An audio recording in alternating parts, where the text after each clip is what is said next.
Bonjour Benjamin Stora. Bonjour. On ne vous présente plus, historien, professeur d'université, ancien président du conseil d'orientation du musée de l'immigration à Paris. Vous publiez Les Algériens en France, une histoire de génération aux éditions La Découverte avec de très beaux dessins de Nicolas Le Scanf.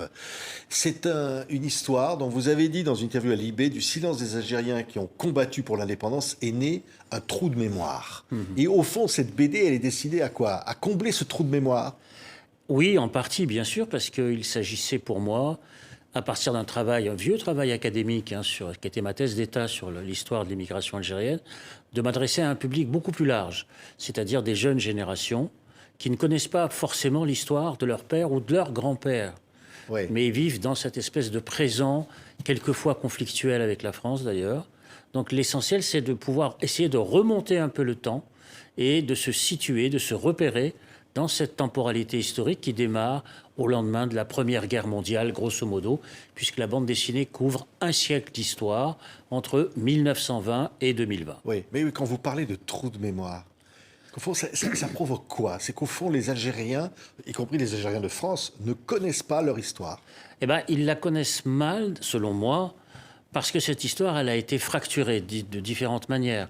Fracturée par l'histoire de la colonisation, bien sûr, mais elle a été fracturée aussi par le fait des guerres, par le fait des affrontements aussi entre Algériens, par le fait des désillusions qui ont pu exister au lendemain de l'indépendance de l'Algérie, où beaucoup d'immigrés algériens pensaient qu'avec l'indépendance, ils auraient pu retourner, disons, au pays pour le construire.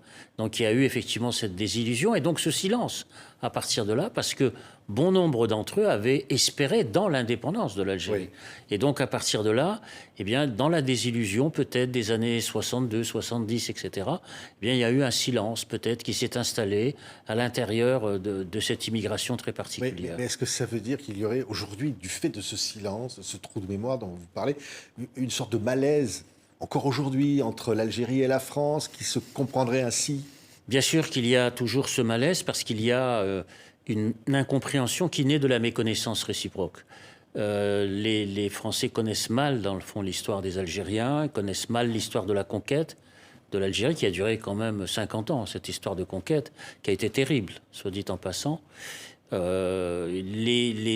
Comment dirais-je, les Algériens connaissent mal aussi l'histoire française parce que ce livre veut démontrer aussi le contraire, l'inverse, c'est qu'ils s'imaginent que tous les Français étaient favorables à la colonisation, ce qui n'était pas À vrai. l'Algérie française? Voilà, ce qui n'était pas tout à fait vrai. Il y a des Algériens, des Français, pardon, qui ont soutenu les Algériens dans leur volonté d'émancipation, d'égalité, Oui. etc. C'est ce que je Tous dis les dans Algériens dans n'étaient le... pas non plus favorables à l'indépendance de l'Algérie. Et il y a des Algériens aussi qui n'étaient pas favorables à l'indépendance de l'Algérie. Donc, à partir de là, il faut restituer toute la complexité de cette histoire fracturée, qui n'est pas évidente, bien évidemment, à saisir. C'est pour ça que, peut-être, par l'image, par le dessin, notamment avec Nicolas Le Scanf, avec son talent de graphiste, nous avons essayé de reconstituer cette histoire en prenant à chaque fois des scènes particulières, des personnages particuliers, des moments particuliers de cette histoire. Alors des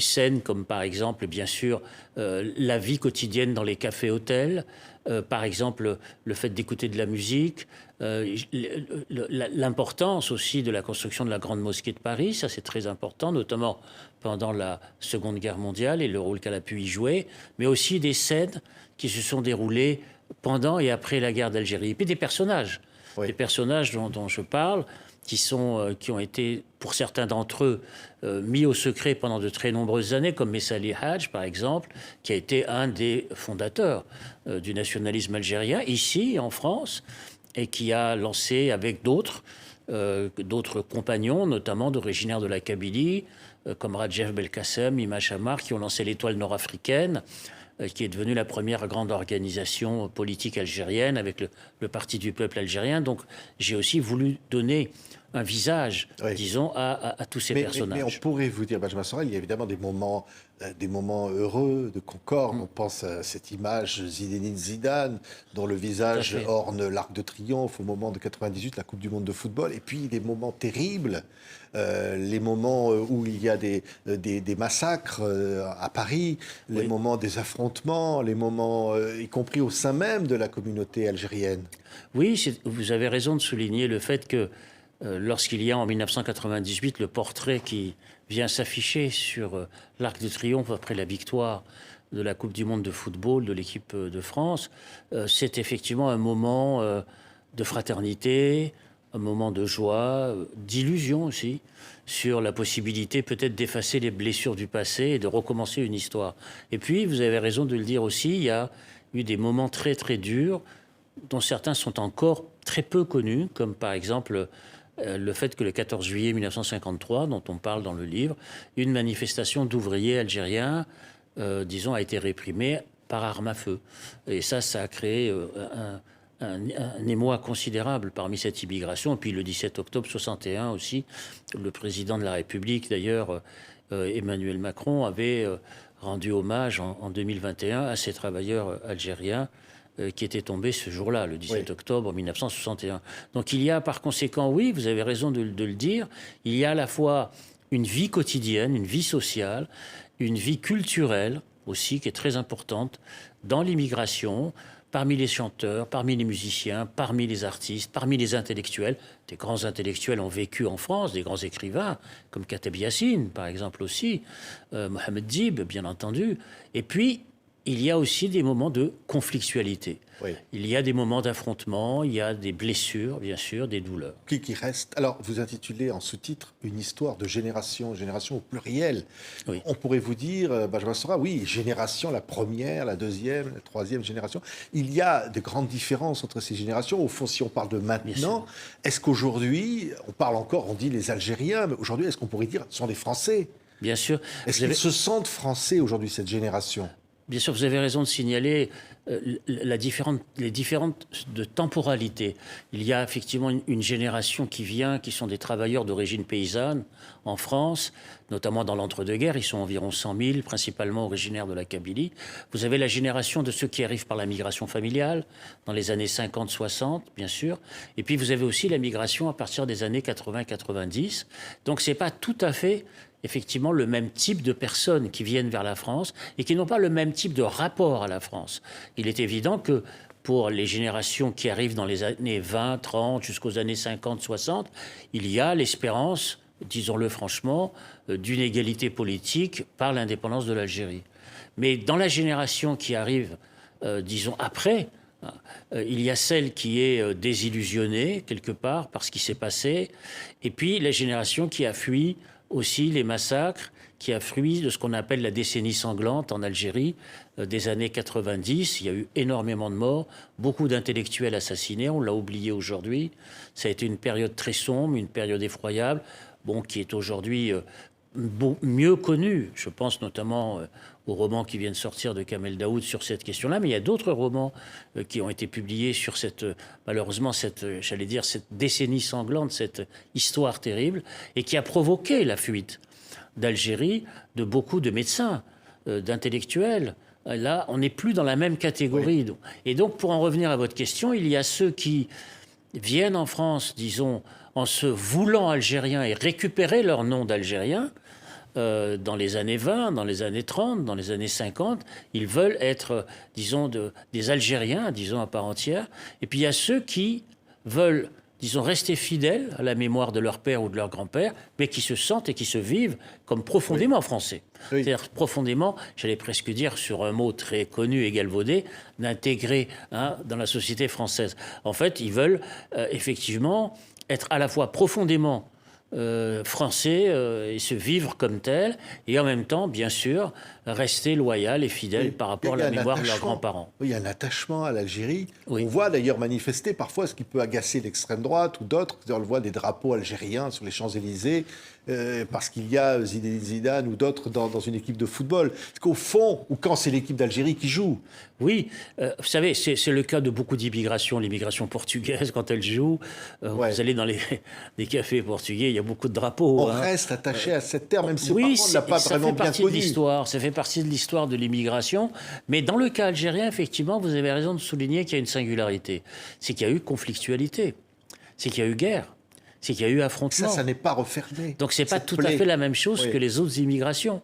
C'est-à-dire qu'il y a eu effectivement dans cet affrontement qui a été terrible, on ne va pas ici refaire l'historique de la guerre d'Algérie, mais dans l'affrontement, disons, et dans la séparation de l'histoire coloniale, il y a effectivement un vécu, un ressenti qui ne peut pas être le même d'un côté comme de l'autre. Oui. Du côté algérien, bien sûr, mais aussi du côté français. C'est-à-dire qu'il y a une singularité, j'allais presque dire une exemplarité du modèle algérien dans le fait d'être à la fois français et à la fois très attaché au pays d'origine. C'est cette sorte d'exemplarité algérienne. Oui, mais au-delà de ça, ce qu'on pourrait dire aussi, parce que c'est un livre qui nous parle des Algériens de France et puis aussi du regard des Algériens d'Algérie sur la France. Bien sûr. Et d'une certaine façon, c'est la relation entre les deux pays qui porte finalement son empreinte aussi et peut-être parfois oblige à subir les conséquences pour ces Algériens, qu'ils soient d'un côté ou de l'autre de la Méditerranée.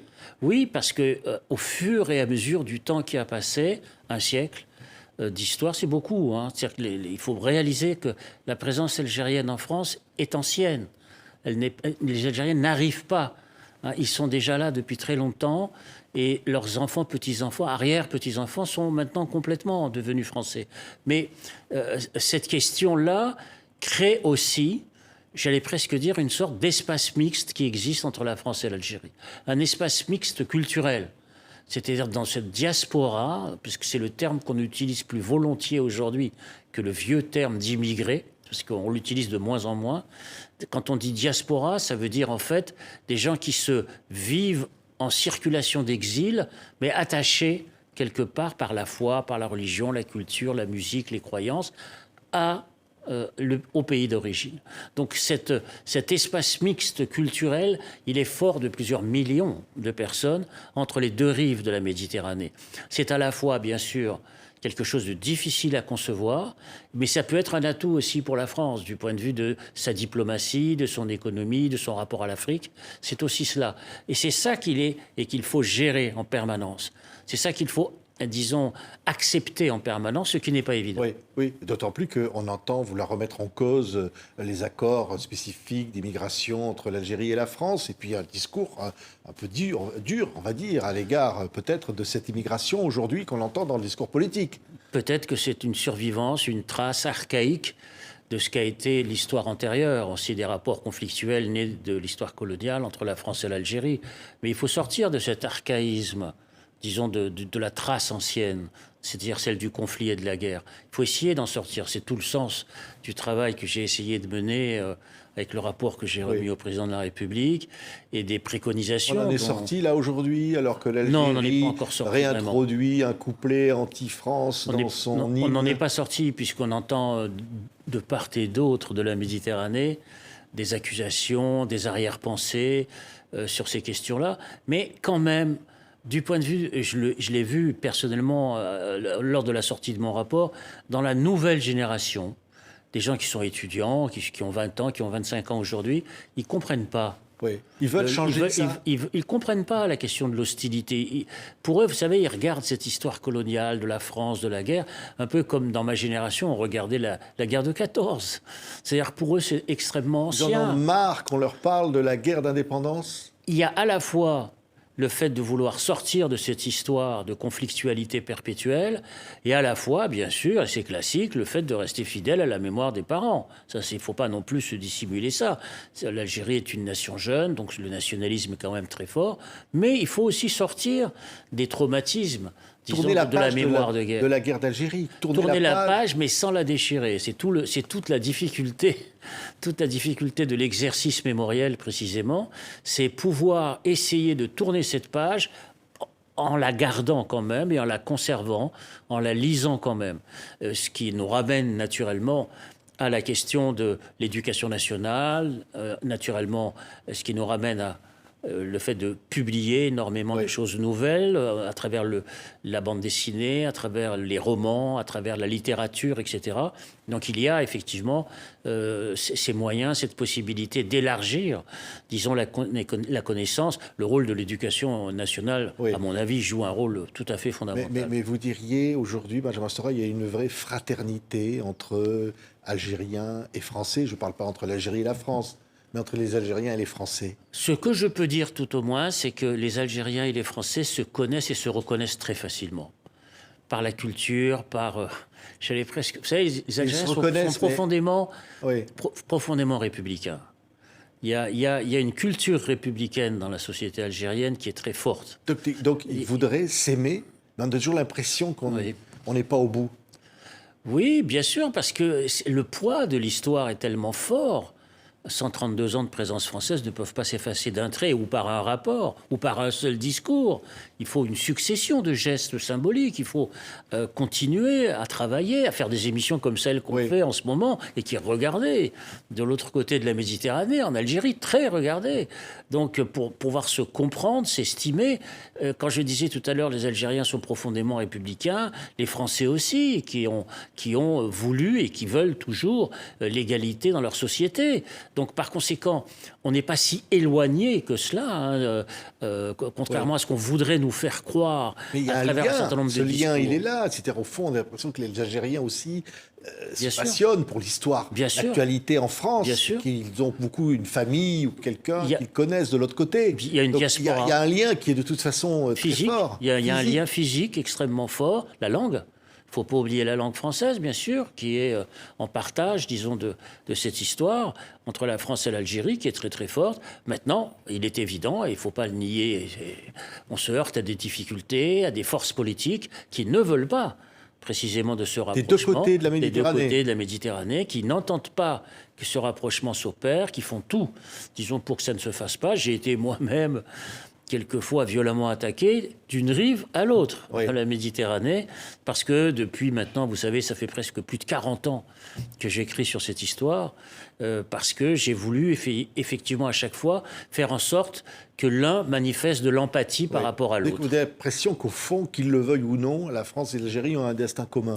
De toute façon, oui. C'est un peu ça l'idée.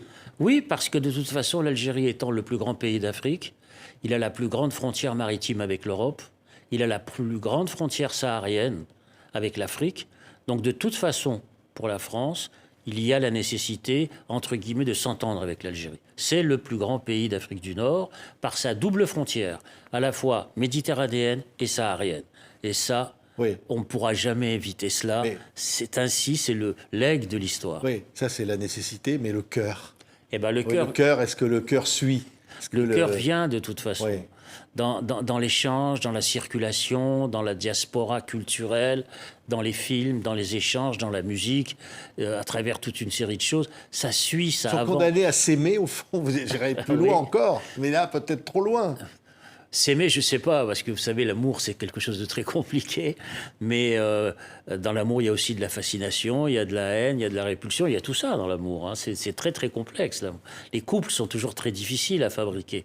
Mais de toute façon, la France et l'Algérie, oui, vous avez raison de le dire, sont condamnés à s'entendre, de par la géographie et de par l'histoire. La géographie, la double frontière que je viens d'évoquer, et l'histoire. 1 siècle et demi de présence française coloniale en Algérie, c'est colossal. Donc ça, il n'y a pas d'équivalent dans l'histoire française. Il n'y a pas d'équivalent. On ne trouve pas ça au Maroc, on ne trouve pas ça en Tunisie, on ne trouve pas ça au Sénégal, ni en Indochine. On trouve ça en Algérie. Merci Benjamin Stora. Avec Nicolas Lescamph, les Algériens en France, une histoire de génération. Et puis on parlera de l'Algérie en guerre. Hein, vous allez venir avec votre prochain bouquin ici sur ce plateau de nous en parler. Un historien face aux images. Merci Benjamin Stora d'avoir été avec nous.